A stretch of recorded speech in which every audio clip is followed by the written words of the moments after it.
कोई आपको ना एक आध नोट ना पूरी गड्डी दिखाए। राहुल जी समझ रहे हो ना आप? जी जी। ये सरपंच होते हैं ना दोस्तों, बहुत समझदार होते हैं। आपको दूसरा हथियार भी योग करते हैं जिसका नाम है ये दोस्तों, इसका नाम मैं अपने सरपंच साहब बोलते हैं गांव का विकास।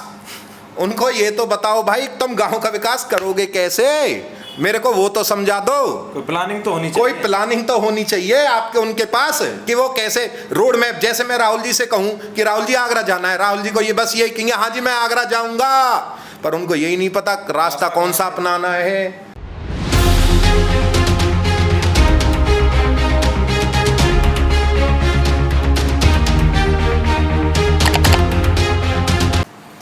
नमस्कार दोस्तों, जय हिंद जय भारत। मैं हूं आपका साथी राहुल चौधरी। आप देख रहे हैं उज्ज्वल 24 न्यूज़ और आज हमारे साथ जुड़े हुए हैं देव चौधरी भारतीय जी। बहुत बहुत स्वागत है आपका हमारे चैनल पर। बहुत बहुत धन्यवाद भाई का। और आज हम चर्चा करेंगे हरियाणा ग्राम पंचायत चुनाव 2022 पर। तो आइए अब हमारे साथ जुड़ने वाले हैं देव चौधरी भारतीय जी। वो आपको इस ग्राम पंचायत चुनाव पर किन विषयों पर आपको अपने ग्राम के पंच, सरपंच और जिला परिषद चुनने चाहिए, उनके बारे में आपको जानकारी देंगे हमारे देव चौधरी भारतीय जी। नमस्कार दोस्तों, जय हिंद जय भारत। सबसे पहले तो मैं राहुल चौधरी भारतीय जी को बहुत बहुत धन्यवाद देता हूं कि उन्होंने यह मुहिम उठाई है कि वो लोकल बंदे की, मेरे जैसे लोकल बंदे की एक आम इंसान की आवाज़ लोगों तक पहुंचा रही हैं। पर आप जैसा आप देख पा रहे हो कि कुछ चुनिंदा ही ऐसे चैनल हैं कि वो जो सच्चाई है उसको दिखा पाते हैं। आज के युग में मैंने देखा है कि जैसा आप सब भी जानते हो कि कुछ ही मीडिया हाउस पॉपुलर हुए पड़े हैं, और जो पॉपुलर हुए पड़े हैं वो डायरेक्टली इनडायरेक्टली किसी ना किसी से जुड़े हुए होते हैं, उनका उनसे कुछ ना कुछ पर्सनल इंटरेस्ट होता है। तो सबसे पहले तो मैं राहुल चौधरी भारतीय जी को बहुत बहुत धन्यवाद करना चाहता हूं कि आपने मुझे इस काबिल समझा कि मैं अपने विचार जनता के सामने रखूं। तो आगे बढ़ते हुए दोस्तों, मैं अपनी बात आगे आपके सामने रखता हूं। बात यह है दोस्तों कि जैसा आप सभी जानते हैं कि हरियाणा सरकार ने बड़े ही समय के बाद हरियाणा में पंच, सरपंच, जिला परिषद के चुनाव की घोषणा करी है। सबसे पहले तो मैं समस्त हरियाणा वासी की तरफ से हरियाणा सरकार को, मनोहर लाल खट्टर जी को बहुत बहुत धन्यवाद करता हूं कि उन्होंने यह चुनाव डिक्लेयर किए और सही समय पर डिक्लेयर करें। ये ठीक है कि चुनाव डिक्लेयर करने में थोड़ी सी टाइम लग गया, वो भी कुछ मुद्दे थे उनके, पर मैं उनका ये चुनाव लेट कराना, उससे मैं उनसे पूरी तरीके से सहमत हूँ। तो इसी से आगे मैं अपनी बात रखते हुए आपको कुछ ऐसी बातें बोलना चाहता हूं, बताना चाहता हूं, आपके सामने पेश करना चाहता हूं कि जिसको मद्देनजर रखते हुए आप अपने गांव के एक बहुत ही शिक्षित, ईमानदार कैंडिडेट को विजय बनाएं। दोस्तों आपके सामने ना, जैसा कि आप जानते ही हो कि 2 तारीख को आपके चुनाव होने वाले हैं, तो कुछ ही दिन बच रहे हैं, पर आपके भी दिमाग में ये सवाल आता होगा हम किस बातों को लेके अपना पंच, सरपंच या जिला परिषद या कौन सा कैंडिडेट को हम विजय बनाएं। दोस्तों कुछ ऐसे मुद्दे मैं आपके सामने पेश करना चाहता हूं, कुछ ऐसी बातें आपके सामने मैं रखना चाहता हूं जिनको मद्देनजर रखते हुए आपको अपने मत का सही उपयोग करना है। दोस्तों मेरा एक ही संकल्प है जिसके लिए मैं जीवित हूं और मरते दम तक उस संकल्प के साथ ही जीवित रहूंगा, और वो संकल्प है मेरा भ्रष्टाचार मुक्त राजनीति। यदि दोस्तों यकीन मानिए दोस्तों, यदि आपने भ्रष्टाचार राजनीति को बढ़ा दिया ना, तो आपकी आने वाली पीढ़ी इसका बहुत बुरा इफेक्ट देखेगी। जैसा कि आपको मैं ये बात कहूँ, या ये बोलते हैं बड़े बूढ़ों ने, राहुल जी कही है ये आज के टाइम में कि पढ़े लिखे को फारसी क्या, हाथ कंगन को आरसी क्या। पिछले ही चुनाव में जैसे कि चाहे वो विधायक का चुनाव हो या फिर अपना एमपी साहब को चुनने का चुनाव हो, क्या हाल, क्या परिस्थिति हम और आप लोग झेल रहे हो। तो इसी को बात को आगे रखते हुए मैं आपसे बस यही एक आग्रह करना चाहता हूं दोस्तों, ना तो पैसे पे बिकना, कोई आपको ना एक आध नोट ना पूरी गड्डी दिखाए, राहुल जी समझ रहे हो ना आप, जी। वो एक पूरी गड्डी जनता को दिखाए, भाइयों आपको भी पूरी गड्डी दिखाए तो भी आपको बिकना ही नहीं है। ऐसा नहीं है सिर्फ गड्डी पे ही काम चल जाएगा। ये सरपंच होते हैं ना दोस्तों, बहुत समझदार होते हैं। आपको दूसरा हथियार भी योग करते हैं जिसका नाम है ये दोस्तों, इसका नाम मैं अपने मुंह से नहीं लेना चाहता, वो आप सब समझदार लोग हैं, आपको पता ही होगा। तो दोस्तों मैं आपसे यही कहना चाहता हूं, ना तो इस पे बिकना है, ना इस पे बिकना है, ना किसी और मुद्दे पे बिकना है। ऐसा नहीं है कि इन दोनों पे ये बस दो ही हथियार है सरपंच के पास। दोस्तों यकीन मानो उनके पास बहुत हथियार हैं, पर आपको उनके हथियारों से ना तो डरना है, ना तो किसी के दबाव में आके वोट डालनी है। अपने किसी से कोई बिना स्वार्थ लिए, बिना किसी से किसी की भी लोभ लश्कर के अपने मत का प्रयोग करें। चलो अब आपने ये तो डिसाइड कर लिया कि देव चौधरी भारतीय जी की बात सुनकर, मेरी बात सुनकर, कि हम बिना अपनी किसी भी, आपने जैसा कि मैंने आपके सामने रखा है कि बिना इसके या बिना किसी XYZ हथियार के हम मत का तो प्रयोग करें। पर अब आप पूछोगे ऐसे कौन कौन सी बातें हैं जो हमको याद रखनी चाहिए। तो दोस्तों पहली बात हमारी जो ये है, मेरी जो बात है जो मैं आपके सामने पेश करता हूँ, कि पहली बात है कि हमको ऐसा कैंडिडेट जिताना चाहिए अपने गांव से जिसमें योग्यता हो, जो आप आगे रिप्रेजेंटेटिव कर सके। दोस्तों यकीन मानो, आपको पता है आप रोड पे भी चलते हो ना, तो उसके भी एक कानून है, कायदे हैं। क्या आपको पता है जब हमारा एक सरपंच चुना जाता है या चुनने के बाद उसके भी कुछ ना कुछ कानून होते हैं। यकीन मानो दोस्तों, हमारे हरियाणा नहीं पूरे भारत में 90% सरपंच ऐसे हैं उनको अपना अधिकार ही नहीं पता। ऐसे बंदे को जिसको अपना अधिकार ही नहीं पता, उससे आप क्या अपेक्षा कर सकते हो? उसको यही नहीं पता कि तेरी पावर क्या है, तू जनता का कौन सा काम कैसे करेगा।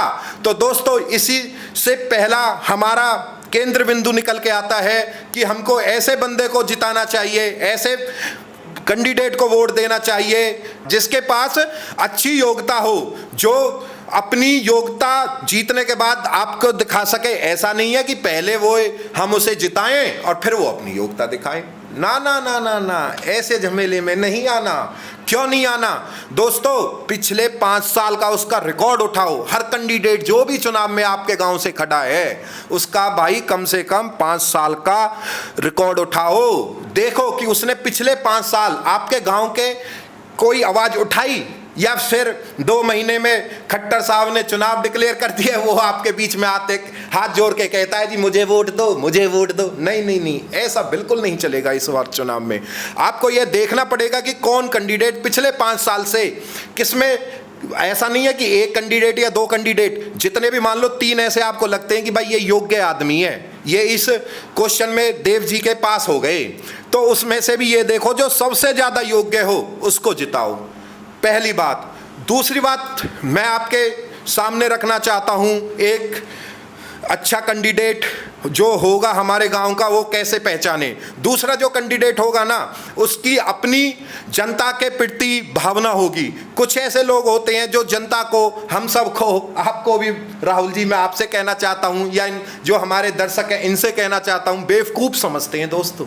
यकीन मानो, बस वो ये सोचते हैं वोट का टाइम आ गया, इसकी मदद ली जाए, इसकी मदद ली जाए, या किसी और हथियार की मदद ली जाए, और इनसे 10 दिन का काम है, उसके बाद 5 साल आराम से बैठ के मजे काटना है। नहीं नहीं नहीं दोस्तों, इस बार हम ऐसा कैंडिडेट अपने गांव से नहीं जिताएंगे। जिसकी भावना आपके प्रति अच्छी हो उसको वोट देना। तीसरा मुद्दा आ जाता है दोस्तों, उसकी फाइनेंशियल पोजीशन। आपको मैं एक बात बोलना चाहता हूं दोस्तों, ईमानदारी भी आप उसी से ही एक्सपेक्ट कर सकते हैं जो फाइनेंशियली स्ट्रांग हो। यदि आपने दोस्तों ऐसा कैंडिडेट जिता दिया जिसके घर में पहले ही कुछ नहीं है, सबसे पहले वो अपने घर भरने का काम करेगा। तो दोस्तों इसी बात को मद्देनजर रखते हुए तो तीसरे पॉइंट यही मेरा निकल के आपके बीच में आता है कि ऐसे कैंडिडेट को जिताओ जो फाइनेंशियली स्ट्रांग हो, जिसके पास पैसे की भी कोई चिंता ना हो, उसके लिए पैसा कोई मायने नहीं रखता हो, दारू कोई मायने नहीं रखती हो, उसका सिर्फ संकल्प एक ही होना चाहिए कि मुझे अपने गांव का विकास करना है। गांव का विकास हमारे लिए सबसे पहला उसका उद्देश्य होना चाहिए। चौथी बात हमारे बीच में आती है, क्या उसमें ऐसी कला है कि वो, मान लो कुछ मैं मानता हूं कि सरपंच की भी अपनी लिमिटेशन होती हैं, उस पे इतना फंड नहीं आता कि वो गांव में बहुत तरक्की कर दे, ठीक है। तो इसको नज़र रखते हुए हमारा जो सरपंच होना चाहिए राहुल जी, वो ऐसा होना चाहिए कि जो एमएलए लेवल पे, विधायक लेवल पे, सीएम लेवल पे, प्रधानमंत्री लेवल पे, किसी भी लेवल पे अपनी आवाज़ उठा सके। पर मैंने जैसा कि कुछ देखा है कि कुछ कैंडिडेटों को आप एसपी साहब के सामने पेश कर दो दोस्तों, वो आपके साथ कोई अन्याय भी हुआ होगा ना गांव में, वो उस बात को भी नहीं कह सकते। आप मानते हो मेरी इस बात से? नहीं मानते। अगर आप मेरी इस बात को मानते हो तो अपनी राय अवश्य रखें। अगर मैंने कोई भी बात गलत कही हो तो आप मेरे को बताना कि देव चौधरी भारतीय जी, आपकी ये बात हमको अच्छी नहीं लगी, आपने गलत कही। तो मेरी ये 4 पॉइंट आपके बीच में मैंने बता चुका हूँ। 5वां पॉइंट आता है दोस्तों, 5वां पॉइंट हमारा आज के विषय का आता है कि हमको ऐसा कैंडिडेट बनाना चाहिए जिसके पास एक हमारे गांव की रोड मैप हो, उसे ये तो पता हो दोस्तों। जैसे मैं आपसे बोल दूं राहुल जी कि मुझे आप ना आगरा चाहिए हो, ऐसे ही आज के टाइम में सरपंच साहब बोलते हैं गांव का विकास। उनको ये तो बताओ भाई, तुम गांव का विकास करोगे कैसे, मेरे को वो तो समझा दो। कोई प्लानिंग तो होनी चाहिए, कोई प्लानिंग तो होनी चाहिए आपके उनके पास कि वो कैसे रोड मैप। जैसे मैं राहुल जी से कहूं कि राहुल जी आगरा जाना है, राहुल जी को ये बस यही कहेंगे हाँ जी मैं आगरा जाऊंगा, पर उनको यही नहीं पता रास्ता कौन सा अपनाना है, तो उसको कहते हैं दोस्तों रोड मैप। तो आपको वो सरपंच चुनना चाहिए जिसके पास आपके गांव का रोड मैप हो, आपके गांव का रोड मैप हो। वो आपको एक सीनरी दिखाए, एक पिक्चर दिखाए कि जी मैं 5 साल रहने के बाद यह काम करके दिखाऊंगा, अपने गांव की इमेज ऐसी बनाऊंगा कि पूरे देश में मेरे गांव का नाम होगा। सब जब आप कहीं जाओगे तो आपसे भी लोग यही पूछेंगे क्या आप उसी गांव के हैं जिसका नाम पूरे देश में गूंजता है। दोस्तों यकीन मानो, एक बार भ्रष्टाचार राजनीति को खत्म करके देखो, आपको मजा आ जाएगा। मेरा तो एक ही संकल्प है दोस्तों, जब तक जीऊंगा भ्रष्टाचार राजनीति के अगेंस्ट अपनी बात बुलंद करता रहूंगा, चाहे वो किसी भी स्तर की हो, चाहे वो ग्राम सचिव के स्तर की हो, ग्राम लेवल के सचिव की हो, या फिर अपना विधायक के स्तर के हो। संसद में कोई बात आपकी उठानी पड़ेगी, मैं वो भी करूंगा। जो आपका मुझे लगेगा कि हाँ ये चीज़ जनता के हितेश में है, तो इसी बात को आगे रखते हुए मैं आपसे एक बात और कहना चाहता हूं दोस्तों, हमेशा ईमानदार आदमी को आपने जिताना है। कोई भी चुनाव हो, ये नहीं कि सिर्फ सरपंच ही हमको अच्छा चाहिए, सरपंच भी अच्छा चाहिएगा, एमएलए भी अच्छा चाहिएगा, एमपी भी अच्छा चाहिएगा, और अपना प्रधानमंत्री भी अच्छा होना चाहिएगा। अब हमने करंट की सरकार को भी, और जैसा कि आप देख ही रहे हो, हरियाणा की हम बात कर लें तो हरियाणा की सरकार को भी 8 साल दे दिए। पिछले जो सरपंच साहब आपके गाँव के रहे होंगे उनको भी हमने 5 साल दे दिए। उन्होंने क्या आपके गाँव का विकास किया? क्या उस सरपंच ने आपकी अपेक्षा जो गांव से थी उसका विकास किया? आपको ये सोचना होगा दोस्तों। यकीन मानो, जिस टाइम आप इसको सोच लोगे, अपने भीतर धार लोगे, इस चुनाव में आपकी एक एक वोट बहुत महत्वपूर्ण है। एक एक वोट किसी कैंडिडेट को हरा भी सकती है और किसी कैंडिडेट को जिता भी सकती है। दोस्तों अगर आप ईमानदारी से वोट दोगे, सच्चे मन से वोट दोगे, तो यकीन मानो दोस्तों, भगत सिंह जी जैसा भारत हमारा बनेगा। भगत सिंह जी ने जो सपना करे था वो भारत बनेगा, वो उस चीज़ में हम आगे बढ़ पाएंगे, हमारा देश नई नई बुलंदियों को छू पाएगा। तो दोस्तों मैं आपसे अब एक बात रखना चाहता हूँ। आपने मेरे से बोल दिया कि ठीक है जी, आपने हमको ये पॉइंट बता दिए, तो इससे हमें क्या मिलेगा? कुछ दोस्तों के सवाल होते हैं कि भाई मुझे राजनीति से मतलब नहीं है। दोस्त, आपको राजनीति से मतलब हो ना हो, पर राजनीति को आपसे अवश्य मतलब है। अब आप पूछोगे वो कैसे, वो मैं आपको बताता हूँ। राजनीति आपसे कैसे मतलब रखती है। मान लो आपने इन बिंदु जो मैंने आपके सामने रखे हैं, इन बिंदुओं को मद्देनजर रखते हुए एक बहुत ही शिक्षित, ईमानदार, योग्यता, जिसमें योग्यता हो, वो सरपंच चुन दिया, तो आपकी गली मोहल्ला, आपकी नालियां, आपका स्वास्थ्य, सब चीज बहुत एक नंबर की आपको मिलेगी। आप दो तस्वीर सोचो दोस्तों। एक तस्वीर ऐसी कि आप अपने घर में जा रहे हो और रास्ते में गड्ढे ही गड्ढे हो, बारिश हो गई, पानी घोटू घोटू पानी हुआ हो। एक सिचुएशन वो सोचो, बारिश हो गई, पानी आराम से निकल के नालियों में पहुंच जाए, नालिया में पहुंच गए। आप अपने घर जा रहे हो तो राहुल जी की जैसे मौज हैं, वो अपनी मौछों में अंटा मारेंगे और मोटरसाइकिल पे बैठेंगे और किक मारेंगे और पार जाएंगे, तो उनको कोई परेशानी तकलीफ नहीं करनी पड़ेगी। अगर आपने गलत कैंडिडेट हो दिया तो राहुल जी मौज होगी तो सोचेंगे नहीं, सबसे पहले तो अपनी बाइक और अपनी पेंट को संभालने की कोशिश करेंगे कि मेरी पेंट गंदी ना हो जाए, क्योंकि पहले ही इतनी महंगाई हुई पड़ी है कि मुझे ये साफ करनी भारी पड़ जाए। नहीं मानते राहुल जी आप मेरी बात को? तो यही बात ऐसी है दोस्तों, एक अच्छी, तो इसी से मद्देनजर रखते हुए मैं आपसे यही बात कहता हूँ, आपकी राजनीति में रुचि हो या ना हो, पर राजनीति को आपके अंदर पूरी पूरी रुचि है।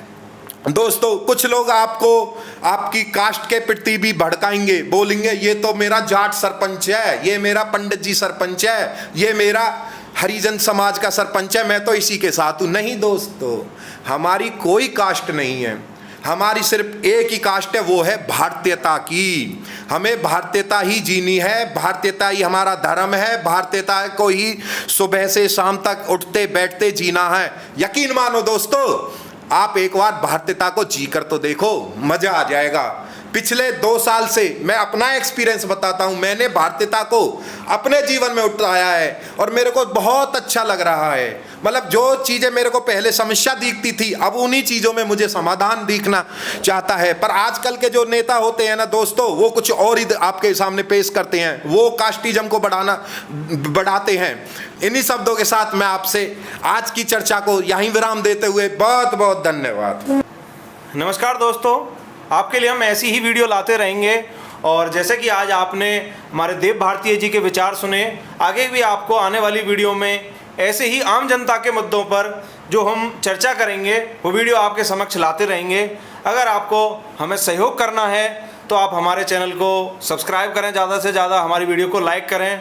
और आज की वीडियो के लिए हम अपने देव चौधरी भारती जी का बहुत बहुत धन्यवाद करते हैं, और अपने सहायक दिलावर चौधरी जी का भी बहुत बहुत धन्यवाद करते हैं, जो हमारे कैमरे के पीछे रहते हैं। हमारी पूरी टीम का धन्यवाद करते हैं। इसी के साथ मिलते हैं आने वाली वीडियो में, तब तक के लिए जय जय श्री राधे। उज्ज्वल 24 न्यूज़ को ज़्यादा से ज़्यादा सब्सक्राइब करें और ज़्यादा से ज़्यादा शेयर करें। जय हिंद, जय हिंद, जय भारत।